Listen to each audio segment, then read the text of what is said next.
जय हिंद साथियों, स्वागत करता हूं एक बार फिर से आपके अपने YouTube चैनल ज्ञान गंगा एजुकेशन पर। और आज हम चर्चा करने वाले हैं मानव विकास के विभिन्न अवस्थाओं के अंतर्गत जो मैंने पहली बात कही थी सहसावस्था के बारे में। तो जी हाँ दोस्तों, आज हम बात करेंगे सहसावस्था किसे कहते हैं। तो सहसावस्था की पूरी बातचीत करूंगा मैं। इन्फेंसी टाइम किसे कहते हैं, जिसको अंग्रेजी में इन्फेंसी कहते हैं सहसावस्था को। तो सहसावस्था किसे कहते हैं, अक्सर टेट सेट या नेट में ये सब सवाल पूछे जाते हैं। जितने भी टेट होते हैं उसमें सहसावस्था की सही उचित आयु सीमा क्या है। तो जैसा कि मैंने पिछले वीडियो में आपसे चर्चा किया था कि मानव विकास को 4 अवस्थाओं में बांटा गया है कि सहसावस्था, बाल्यावस्था, किशोरावस्था और प्रौढ़ावस्था। तो उन 4 अवस्थाओं का मैंने अलग अलग वीडियो बनाने की बात कही थी आपसे। तो उसी में से उसके पहले भाग पर आज चर्चा करूंगा सहसावस्था के बारे में। तो सहसावस्था का प्राय जो समय होता है वो जन्म से लेके 6 वर्ष की अवस्था को हम सामान्य रूप से सहसावस्था कह सकते हैं। कई कई पुस्तकों में या किताबों में या विद्वानों ने सहसावस्था को जन्म से लेकर 5 वर्ष की अवस्था भी मानी है। लेकिन मुख्य रूप से अगर एक निष्कर्ष की बात करें तो सहसावस्था मुख्य रूप से जन्म से लेकर 6 वर्ष की आयु तक को हम सहसा अवस्था कह सकते हैं। अब आइए कुछ जानते हैं इसके बारे में कुछ मुख्य बातें कि जब बच्चा पैदा होता है तो उसका वजन कितना होता है। ये भी एक सामान्य ज्ञान का प्रश्न होता है कि जब बच्चा पैदा होता है तो उसका वजन कोई निर्धारित नहीं होता है। आजकल वर्तमान जीवन की बात करें तो बच्चा 1 किलो भी हो सकता है, 1 किलो से लेके 2.5 किलो 3 किलो तक के बच्चे पैदा हो रहे हैं वर्तमान जीवन में। तो वो माता के खान पान पे डिपेंड करता है। और एक औसत देखें तो सामान्य बच्चे का वजन 1 किलो 800 ग्राम से लेकर 2 किलो तक हो सकता है। अगर स्वस्थ शिशु की बात करें तो उसका एक पैरामीटर अलग हो जाएगा कि 1.8 किलो से लेकर 2 किलो तक बच्चा अगर आपका है तो आपका बच्चा स्वस्थ है। तो अगर चर्चा करें कि स्वस्थ बच्चे का वजन कितना होना चाहिए तो 1.8 से 2 किलोग्राम तक बच्चे का वजन स्वस्थ माना जाता है। अगर हम बात करें लंबाई की तो जब बच्चा पैदा होता है तो उसमें भी ढेर सारी विविधताएं देखी जाती है माता पिता और आनुवंशिकता के आधार पर कि बच्चे की लंबाई भिन्न भिन्न पाई जा सकती है। लेकिन अगर हम औसत लंबाई की बात करें तो जो जन्मजात शिशु होता है उसकी औसत जो लंबाई होती है वो 19 से 20 इंच के बीच होती है। 19 या 20 इंच मतलब 1.5 फीट या उससे अधिक होती है, ऐसा मान सकते हैं, ऐसा कहा जाता है। और जब बच्चा पैदा होता है, शिशु गर्भ के बाहर निकलता है तो आप सबने छोटे बच्चों को देखा होगा वो अपने रंग को परिवर्तित करता है, उसका रंग स्थायी नहीं होता है। बच्चे का जो वास्तविक रंग होता है वो उसके पैदा होने के 15 दिन से लेकर 30 दिन के बीच में उसका रंग अस्थायी होता है। उसकी जो त्वचा होती है एक अपने स्थायी ओरिजिनल कलर को प्राप्त करती है। कई बार देखा जाता है कि बच्चा पैदा होते हुए काफी सफेद था, गोरा था या फिर लाल रंग का बच्चा था, लेकिन 10 दिन बाद, 20 दिन बाद या 1 महीने बाद हमने देखा तो बच्चा सांवला हो गया। क्योंकि बच्चा पैदा होते समय अपने वास्तविक रंग में नहीं होता, उसकी त्वचा अपने वास्तविक स्वरूप में नहीं होती। बच्चा पैदा होने के बाद तकरीबन 1 माह का समय लग जाता है उसको अपने वास्तविक रंग में आने में, वास्तविक स्वरूप में आने में। क्योंकि उसकी वास्तविक त्वचा जो है सूर्य के प्रकाश और अन्य वातावरण से प्रभावित होकर 1 महीने में बच्चे का वास्तविक रंग दिखना शुरू हो जाता है। आप बिल्कुल भ्रमित ना होए, जब बच्चा पैदा हो बहुत गोरा हो तो बहुत खुश होने की बात नहीं है। बच्चे का वास्तविक रंग उसके 1 महीने के अंदर कंफर्म हो जाता है कि उसका रंग कैसा होगा। इस आयु वर्ग में बच्चे पूर्ण रूप से अपने माँ के दूध पे या फिर स्तनपान पर निर्भर होते हैं। जैसा कि मैंने पिछले वीडियो में स्पष्ट किया था कि बच्चे की कुछ जन्मजात शक्तियां होती हैं, जैसे रोना और चूसना। बच्चे को चूसना कोई सिखाता नहीं है, बच्चे के मन में या बच्चे के दिमाग में ये एक ईश्वरीय संरचना है। जो बच्चा बचपन से ही या पैदा होते ही चूसना सीख के आता है। आपने हॉस्पिटल में या किसी गर्भवती महिला के बच्चे को देखा होगा कि बच्चा पैदा होते स्तनपान करना शुरू कर देता है। क्यों? ये एक ईश्वरीय शक्ति है, ये भगवान की दी हुई शक्ति है जिससे बच्चे को बचपन से उसको शक्ति मिली हुई है। और दूसरी शक्ति होती है रोने की। बच्चा बचपन से ही रोना जानता है। जब उसे भूख लगती है तो रोता है, जब उसे शौचालय करना होता है, मलमूत्र त्याग करना होता है तो बच्चा रोता है। तो ऐसी ढेर सारी बातें हैं जो हम सहसावस्था के बीच करने वाले हैं। उसमें बच्चे की क्या क्या विशेषताएं होती है, बच्चे क्या क्या क्रियाएं करते हैं, उसमें ये सब सारी बातें मैं करूंगा इस वीडियो के अंतर्गत। अगर आपने अब तक हमारा चैनल सब्सक्राइब नहीं किया है तो बिल्कुल अब जल्दी से चैनल को सब्सक्राइब कर लें और घंटी दबाएं। घंटी दबाने के बाद आप नोटिफिकेशन को ऑल कर दें, जिससे हमारी ज्ञानात्मक वीडियो या ज्ञान भरा जो बातचीत हमारा है आपको सबसे पहले समय से पहुंचते रहे। तो आइए शुरू करते हैं सहसावस्था के बारे में अन्य बातें। जैसे क्रो और क्रो महोदय ने कहा था कि 20वीं शताब्दी को बालक की शताब्दी कहा जाता है। जो अभी वर्तमान में हमारी 21वीं शताब्दी चल रही है, इसके पहले जो 20वीं शताब्दी थी उसमें बालक का जो विकास था, बालक के विकास के स्वरूप में काफी परिवर्तन आया। 20वीं शताब्दी के पहले जो बालक पैदा होते थे उनके बारे में मनोवैज्ञानिकों का मत अलग हुआ करता था, लेकिन 20वीं शताब्दी में बालक के या यूं कहें कि जन्मजात शिशुओं के स्वरूप में काफी परिवर्तन आया है। अब पुराने समय के बच्चे का जो चलने की अवस्था होती थी, खड़े होने की अवस्था होती थी, बातचीत करने की अवस्था होती थी या आयु होती थी, वो काफी देर से बच्चे खड़े होते थे, बातचीत करते थे। लेकिन अभी वर्तमान बच्चे काफी टैलेंटेड हो गए हैं। मैं सहसावस्था की बात करूं तो 2 साल का बच्चा बड़े अच्छे से मोबाइल ऑपरेट करना सीख गया है, 2 साल का बच्चा बड़े अच्छे से कंप्यूटर ऑपरेट करना सीख गया है।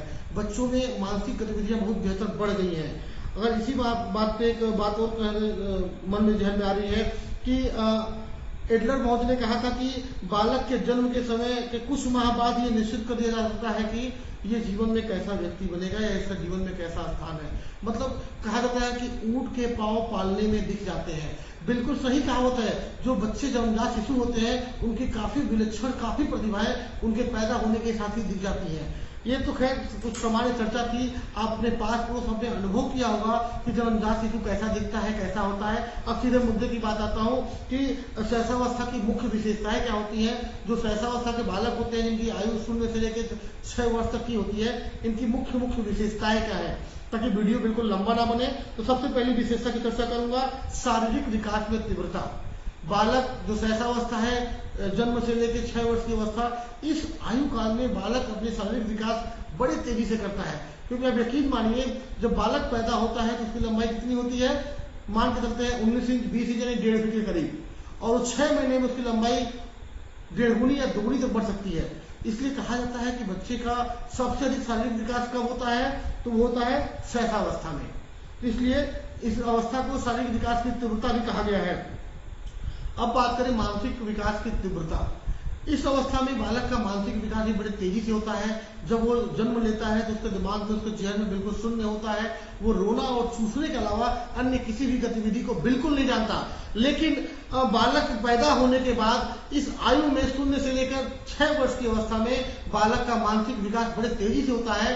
वो सबसे पहले अपनी माँ को पहचानना शुरू करता है, माँ के अलावा अपने परिवार को पहचानता है, परिवार को पहचानने के बाद वो पास पड़ोस और समाज को जानना शुरू करता है। वो 0 से लेकर और काफी कुछ चीजें 6 वर्ष में वो सीख लेता है। उसका मानसिक विकास काफी तेजी से होता है। हम बात करें कि सबसे तीव्र मानसिक विकास किस अवस्था में होता है, तो हम बिल्कुल निसंदेह रूप से कह सकते हैं कि सहसावस्था में मानसिक विकास सबसे तीव्र गति से होता है। अगर आगे बात करें कि इसकी और विशेषताएं क्या हो सकती है, तो तीसरी विशेषता निकल कर आ रही है कि सीखने की प्रक्रिया में तीव्रता। बालक इस अवस्था में बड़े तेजी से किसी कार्य को सीखता है। आपने अपने घर में किसी पास पड़ोस में रहने वाले बच्चे को देखिए एक बार, आप जैसा करते हैं उस चीज को सिखाइए उसको, वो 1 से 2 ट्रायल में, 3 ट्रायल में, 4 ट्रायल में सीख जाएगा। वो छोटे छोटे पोएम को कितनी आसानी से समझ लेते हैं बच्चे, क्योंकि उनको भले उस पोएम का मतलब पता नहीं हो, लेकिन सीखने की जो गति है वो बड़ी तीव्र होती है। क्योंकि इनका जो दिमाग होता है, इनकी जो मेमोरी होती है, वो बिल्कुल शुरुआत दौर में होती है, एकदम प्रारंभिक दशा में होती है, और मेमोरी बिल्कुल खाली होती है। कुछ भी हम उस मेमोरी में डालते हैं बिल्कुल मेमोरी में साथ फिट होते जाता है, बिल्कुल एडजस्ट और जमा होते जाता है। जैसे आप बिल्कुल नए फोन की मेमोरी में कुछ गाना ट्रांसफर करते हैं तो आपका गाना बहुत जल्दी डाउनलोड हो जाता है, लेकिन कुछ मेमोरी भरने के बाद देखते हैं तो डाउनलोड होने की स्पीड कम हो जाती है, ट्रांसफर की स्पीड कम हो जाती है। ठीक उसी प्रकार बाल्यावस्था में सहसावस्था में जो बालक होता है, जिसके दिमाग में जो भी डाटा है बड़े जल्दी से फिट होता है, किसी विषय वस्तु को बड़े तीव्रता के साथ सीख लेते हैं। अब अन्य विशेषता की बात करें तो कल्पना की सजीवता। इस आयु में बच्चे हर चीज को सजीव मानते हैं, ऐसा सोचते हैं कि जो कुछ भी हम देख रहे हैं सब में जीव है। बच्चों को इतना ज्ञान नहीं होता है सहसावस्था में, तो बच्चे ऐसा मान लेते हैं कि हम जो कुछ भी देख रहे हैं सब कुछ सजीव है। आपने अक्सर बच्चों को ऐसा करते हुए देखा होगा, वो अपने गुड़िया को दूध पिलाते हैं, मम्मी मेरी गुड़िया सो रही है, उसको सुलाते हैं, उसके लिए बिस्तर बिछाते हैं, क्या सोचकर कहीं न कहीं बालक के मन में ऐसी बात आती है कि इस गुड़िया में जीव है। वो गुड़िया को दूध पिलाता है। अगर बालक चलते हुए जमीन पर गिर जाता है तो जमीन पर पैर मारता है, किसने मुझे गिराया, मैं भी इसको चोट पहुंचाऊंगा। वो अपने हर वस्तु को सजीव मानता है। बस चलते हुए रास्ते में पूछता है, मम्मी ये पेड़ का बेटा कौन है, मम्मी ये पेड़ यहाँ खड़ा है, इसके पिताजी कौन है, ये कैसे खाना खाते हैं, वो खाना कौन पहुंचाता है, तमाम तरह की चीजें पूछता है बच्चा। इसलिए इस आयु में बच्चे की कल्पना की सजीवता अधिक होती है, बच्चे बहुत कल्पना करते हैं। और हर चीज को सजीव मानने की कोशिश करते हैं। वो सोच लेते हैं कि अगर हमारे पापा हैं तो पेड़ पौधों के भी पापा होंगे, इस गुड़िया के भी पापा होते हैं। वो हर चीज को सजीव मानते हैं और कल्पना बड़ी अच्छी सी कर लेते हैं। अब कुछ अन्य विशेषता की बात करें तो अगली विशेषता निकलकर सामने आ रही है कि दूसरे पर निर्भरता। शैशवावस्था में बालक पूर्ण रूप से अपने माता पिता या अभिभावकों पर निर्भर होता है। ये बात स्पष्ट रूप से आप जानते हैं कि शैशवावस्था जीवन का ऐसा काल है जिसमें बच्चा पूर्ण रूप से अपने माता पिता और गार्जियन के ऊपर डिपेंडेंट होता है। इस अवस्था में बालक को उसके माता पिता खाने पीने से लेके और उसके शौच इत्यादि तक पूरा ख्याल माता पिता को रखना पड़ता है। इसलिए कहा जाता है कि शैशवावस्था में बालक पूर्ण रूप से दूसरों पर निर्भर होता है। अगली विशेषता की बात करें तो शैशवावस्था में बालक में आत्म प्रेम की भावना आती है। ये आत्म प्रेम क्या है? बच्चा अपने आप से बहुत प्रेम करता है। आत्म प्रेम की भावना अपने माता पिता से वो बहुत प्रेम करता है। वो अपने भाई बहन से प्रेम चाहता है। कई बार आप देखे होंगे तो अगर कोई उसका बड़ा भाई उसके माँ की गोद में बैठता है तो बच्चे के अंदर ज्वेलसी भी आती है, जलन आती है और वो रोना शुरू करता है, बोलता मम्मी मुझे गोद में ले लो। उसकी माँ कदापि किसी दूसरे बच्चे को गोद ले लेती है तो बच्चा चिढ़ सा जाता है, क्योंकि बच्चा केवल आत्म प्रेम अपने से चाहता है कि मेरी माँ मुझसे प्रेम करे और मेरा ख्याल रखे। अगली विशेषता की बात करूं तो नैतिकता का अभाव। शैशवावस्था में बालक के अंदर नैतिकता का भी प्रारंभ हो रहा होता है और इसलिए बालक में नैतिकता का अभाव होता है। बालक कई बार देखिए आप उससे बालक से बात करते हैं, जिसमें बच्चे आके रफ लैंग्वेज में आपसे बातचीत करते हैं, क्योंकि कहा जाता है कि बालक से आप जिस प्रकार बात करेंगे, जितने प्रेम भाव से बात करेंगे, बालक भी आपसे उतने ही प्रेम भाव में बात करेगा। बालक कहीं ना कहीं नैतिकता भूल जाता है। अगर आप एक छोटे से बच्चे को छेड़ कर देखिए, वो आपको 4 गालियां सुना के जाएगा, क्योंकि उसे छोटे बड़े का ख्याल नहीं है। आप उसे एक थप्पड़ लगाते, वो भी एक थप्पड़ लगाता है, मैं भी मारूंगा। तो कहीं ना कहीं नैतिकता का अभाव इस आयु में होता है। बच्चे को भी इतना संज्ञान नहीं होता है कि मुझे क्या करना है और क्या नहीं करना है।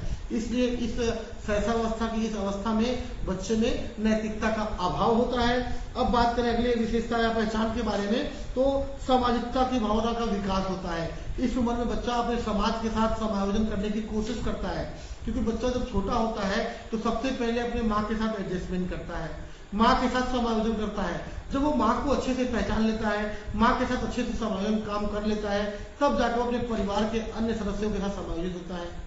जब बच्चे की उम्र 2 साल हो जाती है और बच्चा परिवार से बाहर निकलना शुरू करता है, पास पड़ोस के बच्चों के साथ खेलता है, इस तरह वो अपने परिवार के अलावा अन्य पास पड़ोस के लोगों के साथ भी समायोजन करना सीख जाता है। अब वो पास पड़ोस के अलावा अपने गाँव में भी घूमना शुरू कर दिया है। 6 साल का बच्चा क्लास 1 में पढ़ाई करना भी शुरू कर दिया है।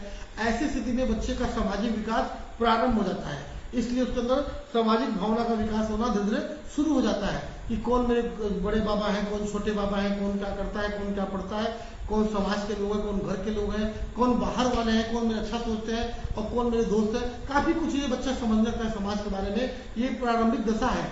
इसलिए सामाजिक भावना का विकास इस आयु में बच्चे के अंदर होना प्रारंभ हो जाता है। और बात करूं अगली विशेषता के बारे में तो संवेगों का प्रदर्शन। इस आयु में बच्चे अपने इमोशन को बहुत ध्यान से दिखाते हैं। आपको इससे पहले मैंने एक उदाहरण दिया था कि अगर बच्चे के सामने, अपने बच्चे के सामने माता अगर किसी दूसरे बच्चे को गोद में उठा लेती है, उसे चूमती चाटती है, तो बच्चे अपने इमोशन को दिखाना शुरू कर देते हैं। बच्चा क्रोधित हो जाता है, वो चिड़चिड़ा हो जाता है, अपने पूरे इमोशन को बाहर निकालता है। बच्चे को कब खुश होना है, कब दुखी होना है, वो इस आयु में सीख चुका है और इसी आयु में वो संवेगों का बेहतर प्रदर्शन करना जान गया है कि कब मुझे गुस्सा होना है, कब मुझे ईर्ष्या करना है और कब मुझे माँ के साथ प्रेम की भावना दिखानी है। इसलिए इस आयु में संवेगों का प्रदर्शन करना भी बालक के अंदर से प्रारंभ हो जाता है। अगली बात करो तो दोहराने की प्रवृत्ति। शैशवावस्था में बालक को कॉपी पेस्ट करने की बड़ी अच्छी प्रवृत्ति होती है। आपने देखा होगा कि एक छोटे बच्चे को जब आप खिला रहे होते हैं तो आप खिलौने को यहाँ करके यहाँ रखेंगे, फिर बच्चा क्या करता है, वहां से खिलौने को फिर वापस यहाँ रखता है। आप बोलते हैं रामा रामा रामा, तो बच्चा भी बोलता है रामा रामा रामा। आप ताली बजाते हैं तो बच्चा भी ताली बजाता है। आप चिढ़ाते हैं तो बच्चा भी चिढ़ाता है। आप हंसने का प्रयास करते हैं, जितना आप हंसते हैं उतना बच्चा भी हंसता है। तो इस आयु में शैशवावस्था में बालक अक्सर दोहराने की प्रवृत्ति करते हैं या दोहराने की प्रवृत्ति का विकास हो जाता है। कुछ अन्य विशेषताओं की बात करूं तो जिज्ञासा की प्रवृत्ति भी इसमें प्रारंभ हो जाती है। जिज्ञासा की प्रवृत्ति से आशय ये है कि जब 5 साल का बालक या 6 साल का बालक होता है तो उसके अंदर इस ब्रह्मांड में जितनी चीजें हैं, जो कुछ को देख पाता है, इन पूरी कायनात से जितने चीजों को पहली बार परिचित होता है, क्योंकि जब बच्चा पैदा हुआ है तो उसको कुछ ज्ञात नहीं था। वो दिन प्रतिदिन नई नई चीजों को देख रहा है। पहले परिवार को देख रहा है, फिर समाज को देख रहा है, फिर अपने विद्यालय तक पहुंचा अब इस इतने दायरे में गांव और प्राथमिक विद्यालय तक बच्चे के जहन में इतने सवाल आते हैं कि ये किसका घर है, इस घर में कौन रहते होंगे, उनके मम्मी कौन है, वो कैसे खाना खाते होंगे, ये मंदिर यहाँ पे क्यों है। अगर आपको यकीन ना आए तो आप किसी 4 या 5 साल के बच्चे को उंगली पकड़कर आप मार्केट की तरफ ले जाइए, देखिए वो कितना सवाल पूछता है। अगर वो सामान्य बालक होगा तो तमाम तरह के सवाल पूछेगा कि यहाँ पे लौकी 10 रुपए किलो है तो भिंडी 20 रुपए किलो क्यों है। अब माता पिता क्या करते हैं, बच्चों को चुप होने की डांट देते, चुप रहो, बहुत बोलते हो, बहुत बात करते हो, जबकि ऐसा कदापि नहीं करना चाहिए। बालक की जिज्ञासा को शांत करिए, उसे सही जवाब दीजिए, और हो सके अगर आपको सही जवाब नहीं पता है तो बच्चों को सही दिशा निर्देश दीजिए कि बेटा इसके बारे में घर चल के बताऊंगी या कल बताऊंगी। फिर उस बात को आप कंफर्म करिए, जानिए, खुद अच्छे से जानिए, तब जाके बच्चे के दिमाग में उस बात का सही मतलब बताइए। क्योंकि अगर आपने एक बार बच्चे के दिमाग में गलत मैसेज डाल दिया या गलत बात बता दी, वो जीवन भर उस बात को याद रखेगा। इसका मतलब ये होता है, आप छोटे बच्चों को सिखा दो कि वो अंकल बड़े गंदे हैं, उसके दिमाग में आपने 2 बार कॉन्सेप्ट डाल दिया, वो अंकल से बच के रहना बड़े गंदे हैं, वो जीवन भर बच्चा उस अंकल के बारे में गंदी सोच बना लेगा। इसलिए छोटे बच्चों की जिज्ञासा को आप बड़े स्वभाव से, बड़े शांत स्वभाव से शांत करने की कोशिश करें। अन्य कुछ विशेषताओं की बात करें तो अनुकरण द्वारा सीखने की प्रवृत्ति। शैशवावस्था में बालक हर चीज को अनुकरण द्वारा सीखने की कोशिश करता है, जैसा उसके माता पिता सिखाते हैं, उसके भाई बंधु जैसा कार्य करते हैं, उसी तरह कॉपी पेस्ट करने की बात करता है, वैसे ही करता भी है। आप उसको जो भी कहते हैं उसका वो अनुकरण करता है और अनुकरण करके एक बेहतर अधिगमकर्ता बनने की कोशिश करता है। एक आखिरी विशेषता की बात करूं तो कई बच्चों में अकेले खेलने की प्रवृत्ति होती है, कई बच्चों में साथ में खेलने की प्रवृत्ति होती है। वो बच्चे के परिवार, उसके वातावरण और बच्चे के नेचर के ऊपर डिपेंड करता है कि बच्चा इस उम्र में खेलना बहुत पसंद करते हैं। तभी तो नर्सरी में या PP1 PP2 में, UKG में, LKG में बच्चों का हम एडमिशन करवाते हैं 3 साल के बाद, तो बच्चे पढ़ना नहीं चाहते, बच्चे का पढ़ने में मन नहीं लगता है, क्योंकि बच्चे खेलने में माहिर है, बच्चे को खेलने का बड़ा मन है। इसलिए इस आयु वर्ग में बच्चे के अंदर खेलने की बड़ी प्रबल जिज्ञासा होती है। ये थी कुछ विशेषताओं या कुछ पहचान के बारे में जो हमने शैशवावस्था के जो बालक हैं, जो जन्म से लेकर 6 वर्ष की आयु अवस्था के बालक हैं, उनकी क्या क्या विशेषताएं हैं, क्या क्या पहचान है। इसके अलावा तमाम और भी बातें हो सकती हैं जिसपे हम चर्चा कर सकते हैं, बातचीत कर सकते हैं, लेकिन मुझे लगता है कि इतना पॉइंट सफिशिएंट है आपके ज्ञानवर्धन के लिए, जानकारी के लिए। अगर कुछ अन्य पॉइंट आपको मिलते हैं मुझे कमेंट बॉक्स में कमेंट जरूर करें। आगे चर्चा करूंगा शैशवावस्था में शिक्षा का स्वरूप। जब बच्चे छोटे होते हैं उनको किस प्रकार से शिक्षा दी जाए, किस प्रकार से पढ़ाया जाए तो वो एक बेहतर बालक बन सकते हैं, या बेहतर व्यक्ति या बेहतर नागरिक बनकर अपने उत्तम व्यक्तित्व का विकास करते हुए एक अच्छे नागरिक के रूप में अपने परिवार व अपने समाज का पूर्ण रूप से कल्याण कर सकते हैं। तो आइए जानते हैं शैशवावस्था में शिक्षा का स्वरूप। तो सबसे पहले बात करूंगा कि उचित वातावरण। आपका जो बालक है उसको आवश्यकता होती है एक अच्छे वातावरण की, क्योंकि बालक के विकास के लिए बेहद जरूरी है उसका वातावरण। जिस तरह का माहौल होता है बच्चा वैसे माहौल में ढल जाता है। अगर बच्चों को बदमाशों के बीच रखेंगे तो बच्चा बदमाश हो जाएगा, और बच्चों को अगर अच्छा माहौल देते हैं, एक वेल एजुकेटेड आप इन्वायरमेंट देते हैं तो बच्चा एक अच्छा व्यक्तित्व बन सकता है। इसलिए बच्चे के वातावरण को सबसे पहले ठीक करें, उसकी संगति, साथ में खेलने वाले बच्चे, यहाँ तक कि माता पिता अपने व्यवहार को भी ठीक रखें बच्चे के सामने। आप दिन पर दिन बच्चे के सामने लड़ाई करते हैं, मारपीट करते हैं और आप उम्मीद करते हैं कि मेरा बेटा एक बेहतर नागरिक बने, तो शायद ही आप गलत उम्मीद करते हैं। आप बच्चे के सामने जैसा रिएक्ट करेंगे, आप बच्चे के सामने अपने माता पिता से जैसे बात करेंगे, वो बच्चा बड़ा होकर वैसे ही आपके साथ व्यवहार करेगा। अगर आप अपने बच्चे के सामने अपने माता पिता का तिरस्कार करते हैं, उन्हें डांट के बात करते हैं, उन्हें आप हमेशा डांटते फटकारते रहते हैं, तो कहीं ना कहीं बच्चा भी बड़ा होकर आपको आपके बुढ़ापे में डांटते हुए फटकारते हुए बात करेगा, आपसे आंख से आंख मिला के बात करेगा, क्योंकि वो आपसे सीख रहा है। आप उसको जैसा माहौल देंगे बच्चा वैसे ही रिएक्ट करेगा।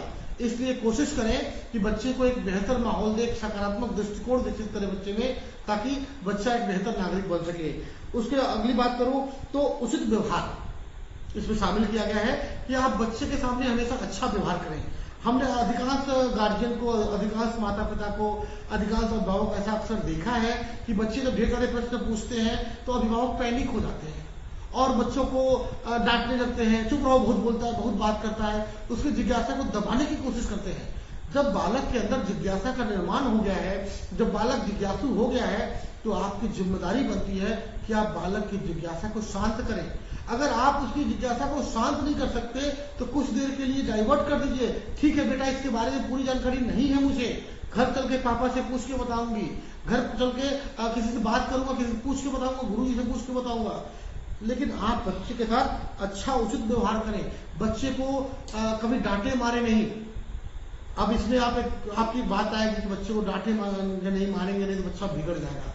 देखिए, डांटना मारना जरूरी है, लेकिन एक सही दृष्टिकोण से, सही तरीके से। मुझे लगता है कि काफी कुछ बात करने से बात बन जाती है। अगर बच्चे को सही वातावरण और सही आप उसको नैतिकता का विकास ठीक से हो रहा है या उसको सही संस्कार दे रहे हैं, तो मुझे नहीं लगता कि हर बात में बच्चे को मारना बेहद जरूरी है। क्योंकि कई बच्चों को मैं देख रहा हूँ, कई लोग बच्चे इतने संस्कारी होते हैं कि माता पिता खाली एक बार बोल दे बेटा ऐसा नहीं करना है तो बच्चे नहीं करते हैं। और कई बच्चे लाड प्यार में इतने बिगड़ जाते हैं कि आप कितना भी लाख मना कर दो करके ही रहेगा, इतना बच्चा जिद्दी रहता है। तो किस तरह का व्यवहार आपको अपने बच्चे के साथ करना है आपको डिसाइड करना है। क्योंकि आप जितनी छूट देंगे, कहा जाता है कि जो बच्चे होते हैं वो गीली मिट्टी के समान होते हैं, जिस तरह आप आकार देंगे उस तरह के आकार में ढल जाएंगे। अगर दूसरे उदाहरण की बात करूं तो जो छोटे बच्चे होते हैं वो कच्चे बांस के समान होते हैं। आप जिस तरह मोड़ना चाहें उस तरह आप मोड़ सकते हैं, क्योंकि अभी वो कच्चे हैं, नरम है। इसलिए आपकी जिम्मेदारी बनती है कि बच्चे के साथ उचित व्यवहार करें, अच्छे से पेश आए। बच्चे के सामने अपनी पत्नी से लड़ाई झगड़ा ना करें, पति पत्नी आपस में बिल्कुल मारपीट ना करें, यहाँ तक कि पड़ोसी से भी लड़ाई झगड़े या ऐसे गलत कार्य ना करें। कई गार्जियन को मैंने देखा है बच्चे के सामने सिगरेट का धुआं फूकते हुए। आपके बच्चे पर क्या असर हो रहा है? स्वास्थ्य तो खराब हो ही रहा है, साथ ही साथ उसको आप क्या मैसेज देना चाह रहे हैं, तो बच्चा क्या सीखेगा आपसे। इसलिए बच्चे के सामने अच्छा व्यवहार करना बेहद जरूरी है अगर आप बच्चे का सही विकास चाहते हैं तो। अगली बात करूं तो जिज्ञासा की संतुष्टि। मैं बार बार कहते आ रहा हूं कि बच्चों की जिज्ञासा को कभी दबाइए मत, डांट कर। बच्चों की जिज्ञासा को शांत करने की कोशिश करिए। और जिज्ञासा शांत कैसे होती है? उनके प्रश्नों का सही जवाब देकर। अगर आपने एक बार बच्चे के प्रश्न का गलत जवाब दे दिया तो बच्चे के दिमाग में वो चीज छप जाती है, उसके स्मृति चिन्हों पर छाप लग जाती है कि इसका मतलब ये होता है। इसलिए आप बच्चे की जिज्ञासा शांत करें, पर सही ढंग से, सही तरीके से सही उत्तर दें। अगर आपसे उत्तर नहीं मिल रहा, आप नहीं दे पा रहे हैं, आपको नहीं पता है, तो थोड़ा वक्त लीजिए, बाद में बताइए, लेकिन बच्चे को सही उत्तर दीजिए। बच्चे की जिज्ञासा को ठीक से शांत करें। आगे बात करें वास्तविक ज्ञान। कई बार बच्चे पूछते हैं पापा ये क्या होता है, कैसे होता है, तो बच्चे को हम डराते हैं, वहां भूत आता है, वहां ऐसे होता है, ऐसे होता है। बच्चों को डराने के लिए या बच्चों को के ऊपर नियंत्रण रखने के लिए उसे ढेर सारी झूठी या मनगढ़ंत कहानियां बताते हैं, जिससे बच्चे के जीवन में बहुत बड़ा प्रभाव पड़ता है। इसलिए बच्चे को शैशवावस्था से ही वास्तविक ज्ञान दे कि क्या सही है और क्या गलत है। क्योंकि मैंने पहले भी कहा है कि छोटे बच्चे जो होते हैं गीली मिट्टी के समान होते हैं। आप उसे जैसा आकार देंगे बच्चे वैसा ही बनेंगे। इसलिए जरूरी है कि बच्चे को हम वास्तविक ज्ञान दें, ताकि बच्चा वास्तविक ज्ञान के सहारे एक बेहतर इंसान बन सके। अगली बात करूं तो बच्चे को आत्मनिर्भरता का विकास करिए, उसके अंदर बच्चे आत्मनिर्भर बन सके। अब आप एक छोटी सी बात इसके पहले भी विशेषता में निकल कर आ रही थी कि पूर्ण रूप से दूसरे के ऊपर निर्भर होते हैं। अब उसके विपरीत मैं कह रहा हूं कि बच्चों को आत्मनिर्भर बनाएं। दोनों में एक काफी विरोधाभास उत्पन्न हो रहा है कि चूंकि इस अवस्था में बालक माता पिता के ऊपर पूर्ण रूप से निर्भर होते हैं, लेकिन आत्मनिर्भर बनाने की बात मैं काम करने के लिए नहीं कहूंगा। आत्मनिर्भर बनाने के बाद मैं घर में काम के सहयोग के लिए बात नहीं करूंगा। आत्मनिर्भर से ये है कि बच्चे छोटे छोटे कार्यों को स्वयं करना शुरू कर दें। उनको जो होमवर्क मिल रहा है यूकेजी एलकेजी में, उसको पूरा करें। बच्चे जो छोटे मोटे काम है, जैसे अपने जूते को ठीक जगह पे रखना, अपने कपड़े को ठीक से निकालना, उसको यथास्थान पे रखना, ये बचपन से ही अगर आपने बच्चों को ठीक से सिखा दिया तो बच्चा जीवन भर हर चीज को सिस्टमेटिक करेगा। मैंने कई घरों में कई लोगों को ऐसा देखा है कि एक सामान ढूंढने में वो घंटों लगा देते हैं। इसका कारण है उन्होंने अपने बच्चों को या घर के लोगों को ऐसा संस्कार नहीं दिया है कि जिस सामान को जहां से उठाए वहीं रखें। अगर आपके घर में एक टॉर्च है और टॉर्च को सबको पता है कि प्रॉपर टॉर्च यहीं रखी जाती है, अगली बार टॉर्च की आवश्यकता पड़ती है, बिजली गुल हो जाती है, बत्ती गुल होती है, तो आपके घर के सभी मेंबर को, यहाँ तक कि बच्चे को भी बताना चाहिए कि टॉर्च कहाँ रखी जाती है। और बच्चे को ये निर्देश है कि बेटा यूज करने के बाद टॉर्च को यही रखना। अगर आप कहीं और भी देखो तो टॉर्च को कहाँ रखना है, जहां उसका फिक्स स्थान है। अगर ऐसी प्रवृत्ति आप बच्चे को बचपन से डालते हैं तो आपको कहीं भी पैनिक होने की आवश्यकता नहीं होगी। वो खाली टास्क की बात नहीं है, आप जितने पेपर, दस्तावेज, मोबाइल फोन, जो भी गैजेट जहां रखते हैं वो वहीं आपको हमेशा मिलेगा। इससे आपको जीवन भर समय की बेहतर बचत होगी। इसलिए बच्चों को आत्मनिर्भर बनाएं, उनको छोटे छोटे कार्यों को करने की आदत शैली का विकास करें कि बेटा आपका शूज कहाँ रखना है, आपको बैग कहाँ रखने हैं, बुक्स कहाँ अरेंजमेंट करनी है, खाने के बाद बर्तन कहाँ रखना है। ये 5 साल का बच्चा खूब आराम से कर सकता है। लेकिन अधिकांश माता पिता लाड प्यार में बच्चा खाना खा के बिस्तर पर प्लेट फेंक देता है, गंदगी करता है। ये गैर जिम्मेदाराना हरकत है। मैं ये ऐसा नहीं कहता कि आप बच्चों से प्यार ना करें, बच्चों से प्रेम ना करें, स्नेह ना करें, पर ऐसा प्रेम भी किस काम का जो बच्चों के विकास में बाधा डाल रहा है, जो बच्चों को गलत संगति की तरफ बढ़ा रहा है, बच्चों को गलत आदर, बच्चे के अंदर गलत आदत डेवलपमेंट कर रहा है। बच्चों को उतना ही प्रेम करिए, उतना ही प्यार दीजिए जिससे बच्चे सही आदत को सीखें और बच्चों के अंदर सही आदतों का निर्माण हो सके। अब बात करूंगा कुछ अन्य उनके शिक्षा व्यवस्था के बारे में। तो निहित गुणों का विकास, जैसा हम सभी बात जानते हैं कि व्यक्तिगत भिन्नता के आधार पर हर बच्चे के अंदर अलग अलग गुण निहित होते हैं। अब उनके उन गुणों का विकास करने की जिम्मेदारी कहीं ना कहीं हम माता पिता की बनती है, क्योंकि बच्चे की प्राथमिक विद्यालय, प्राथमिक शाला या प्रारंभिक शाला बच्चे के माता पिता और बच्चे का परिवार होता है। उसके अंदर कौन से ऐसे गुण है जो सबसे बेहतर वो कर सकता है, किस गुण को अधिक अच्छा परफॉर्म कर सकता है, उसके निहित गुणों को आप समझें और उसका विकास करें। अगर बच्चा बचपन से गाने का शौकीन है तो उसको गाने के लिए मौका दें, अवसर दें और उसको एक अच्छा सिंगर बनाने का प्रयास कर सकते हैं। आप बिल्कुल बच्चे के ऊपर जिम्मेदारियों को थोपे नहीं कि तुमको डॉक्टर बनना है, इंजीनियर बनना है, टीचर बनना है, IAS ऑफिसर बनना है। हम माता पिता अक्सर अपने सपनों को अपने बच्चों के ऊपर लाद देते हैं। हमको हमारी जिम्मेदारी बनती है कि कहीं ना कहीं बच्चे की रुचि को जाने। आप लादिए लेकिन तरीके से, अपने सपनों को पूरा करिए लेकिन लाद कर नहीं, उसको दूसरे डायमेंशन में बच्चे की रुचि जागृत करके बच्चे का उसके पीछे इंटरेस्ट होना चाहिए। अब बात करूं सामाजिक भावना का विकास, बच्चों में इस आयु से ही सामाजिक भावना का विकास करने की जिम्मेदारी हम माता पिता और गार्जियन की होती है। जो बच्चे के अंदर हम सामाजिक गुणों का विकास करें, नैतिक गुणों का विकास करें और बच्चे को एक बेहतर नागरिक बनाएं। अब बात करूं आत्म प्रदर्शन का अवसर। इस आयु वर्ग में बच्चे कई बार अपनी बातों को अपने अंदर दबा लेते हैं, अपनी बातों को खुल के बाहर प्रकट नहीं कर पाते हैं क्योंकि आपसे डरते हैं, आप उनकी गलतियों को मारते हैं, पीटते हैं। मैंने पहले ही बताया था कि बच्चों की गलतियों को मारिए पीटिए बिल्कुल नहीं, उनको समझाइए, सुधारिए और उनको आत्म प्रदर्शन का मौका दीजिए कि बच्चे के अंदर जो वेदना है, जो समस्या है उसे खुलकर आपके पास रख पाए। इसलिए कहा जाता है कि बच्चे के साथ इको फ्रेंडली रहिए ताकि बच्चा अपनी प्रॉब्लम्स को आपके पास शेयर कर पाए। आज ढेर सारी खबरें सुनने में आ रही है कि 9 साल के मासूम बच्चे के साथ बलात्कार कर दिया गया। क्या उसको संकेत नहीं मिला होगा? क्या उसको दस्तक नहीं मिली होगी? वो बच्ची को कोई छेड़खानी कर रहा होगा, आपसे बच्ची बोल नहीं पाई, कारण क्या रहा? आप उसको डांटेंगे, मारेंगे, हतोत्साहित करेंगे। इसलिए बच्चों को उनके आत्म प्रदर्शन का अवसर दीजिए, उनके साथ इको फ्रेंडली बनकर रहिए, बच्चों में अच्छी आदतों का निर्माण कीजिए। एक ये भी बात निकल कर आ रही है कि बच्चे में अच्छी आदत का निर्माण करने से बच्चा एक अच्छा नागरिक बन सकता है। उसे अच्छी अच्छी बातें सिखाइए। अच्छी बेटा खाने के पहले हैंड वॉश करना है, सोने के पहले ब्रश करें, सुबह सुबह उठते हैं तो माता पिता का पैर छुए, सूर्य नमस्कार करें। उसके अंदर बचपन से ही शैशवावस्था में अगर आपने अच्छे आदतों का निर्माण डाल दिया तो जीवन भर एक अच्छा व्यक्तित्व उसके अच्छे व्यक्तित्व का निर्माण हो जाएगा। अब बात करूं तो खेल द्वारा शिक्षा की बात करूं, क्योंकि ये शिक्षा का प्रारूप चल रहा था कि बच्चों को इस अवस्था में शिक्षित कैसे करें, तो बच्चों को खेल के माध्यम से सीखने का अवसर दें जिससे बच्चे काफी दिलचस्पी के साथ इस खेल के साथ कुछ सीख भी पाएंगे। क्योंकि इस अवस्था में बच्चे बहुत अधिक खेलना चाहते हैं, वो आजादी चाहते हैं, सबके मित्रों के साथ खेलने का प्रयास करते हैं। और इस बात को सोचते हुए सरकार ने भी नई शिक्षा नीति के तहत शुरू के 3 साल में बस खेलने का प्रावधान किया है और बच्चों को खेल में सीखने का मौका दे। बच्चों को सेक्स एजुकेशन की सामान्य जानकारी दे कि बच्चा कौन सा आपका पर्सनल पार्ट है, कौन सा आपका प्राइवेट पार्ट है, दूसरा कोई व्यक्ति किस पार्ट को छूता है तो अच्छा होगा, किस पार्ट को छूता है तो आप हमसे आके बताओगे, शिकायत करोगे। बच्चों को ये पर्सनल पार्ट्स के बारे में सामान्य जानकारी देना बेहद जरूरी है, क्योंकि आजकल के बच्चे बड़े हाईटेक हो गए हैं। उनको हर चीज को बताइए, समझाइए। बच्चों को चित्रों और कहानियों के माध्यम से पढ़ने का अवसर दीजिए। बच्चों को पेंटिंग दिखाइए। बच्चे के अंदर ढेर सारी कलाएं होती हैं, उसको सभी कलाओं को बाहर निकालने का मौका दीजिए, अवसर दीजिए। बच्चे की भावनाओं को कुचलने का बिल्कुल प्रयास ना करें, उसको पूरा अवसर दें ताकि बच्चा अपनी प्रतिभा को दिखा सके। अब मिलेंगे इसी साथ अगले वीडियो पे, तब तक बने रहिए मेरे साथ। और अगर आपने वीडियो पसंद आए तो लाइक करें।